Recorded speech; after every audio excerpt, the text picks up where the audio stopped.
We have 10 distinct points which lie within a unit square, and we want to prove that at least two of the points lie within root 2 over 3 units of each other.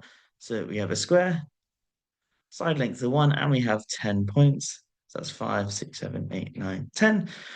We don't know how they're distributed in the circle, but we want to show that there must be at least one pair of points which are within root 2 over 3 of each other. So these guys look like they're quite close apart. So maybe those guys there are root 2 over 3 apart. Of course, a bunch of pairs of points could be root 2 over 3 apart if we have them all kind of clustered together, something like that. That's fine. But we want to show that there's at least one pair. So these guys can't be too far spread apart, or there must be at least one pair which is close apart. Now, if you've seen these sorts of problems before, there should be an immediate technique that kind of comes to your mind, and that is the pigeonhole principle. And so that's what I thought to do here. And I started by going, okay, well, maybe we can kind of use a pigeonhole principle slash contradiction. And I thought, okay, well, what if we just take 10 points and assume they're quite spread out apart? Something like this. That's one, two, three, four, 6, 7, 8, 9. So something like this. Maybe that's not perfect. But anyway, if this is not possible, so we're kind of doing this by contradiction, that means I can take these 10 points and draw a small circle around each one. And all these circles have the same radius, and these 10 dots will be the centers of these circles, and so on. So I'll do this for all of them. And well, what would the radius of these circles be? Well, the radius would be root 2 over 6, so a half of this. So, like so. And then my thought was, okay, well, let's just calculate the areas of these circles. So we've got 10 circles. So the area is going to be 10 times pi r squared, which is 10 pi times r squared, which is going to be 2 over 36. So that's going to be 20 pi over 36.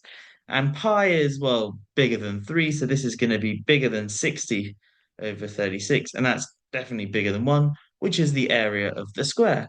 And so I thought, okay, so that means if the sum of the areas of the circles must be bigger than the area of the square, there has to be some overlap in these areas, because if there was no overlap, how can you fit all these circles in the square? But then I realized this argument was kind of flawed because these points could potentially lie on the boundary, in which case it's totally fine for these circles to kind of be half outside the circle and half in.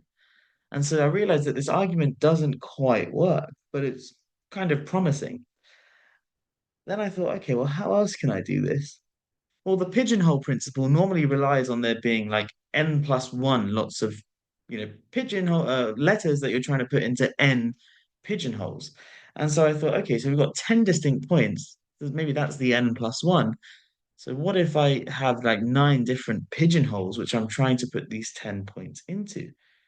And 9, very conveniently, is a square number. And I thought maybe there's something I can do with that. So if we take our unit square again, and instead we're going to split it into 9 smaller squares, like so. Now, what does the pigeonhole principle tell us? It tells us that there must be 2 points that are in the same square. Because if you've got 10 points, and sorry, 2 points which are in the same smaller square, because if you're trying to fit 10 points in here, you must have one square that has at least 2 points in. Because if all of them only have one in, you don't have enough small squares.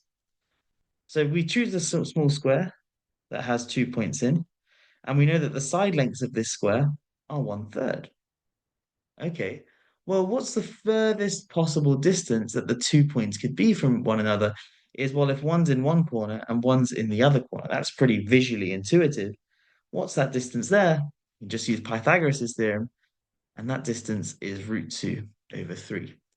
And so you can show that it is possible, or it's that you must have at least one pair of points which are root 2 over 3 away from each other using the pigeonhole principle.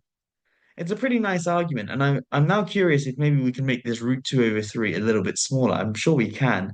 But this is a really nice technique. If you've not seen the pigeonhole principle before, it's a really cool principle that we can use. It's sometimes also referred to as Dirichlet's principle. Anyway, we'll finish off there. It's a nice little problem. Thanks so much for watching. If you have enjoyed, do give this video a like, and if you're new to the channel, do subscribe as well, so you don't miss out on more content like this. Thanks so much. I'll catch you in the next one. Have a great day.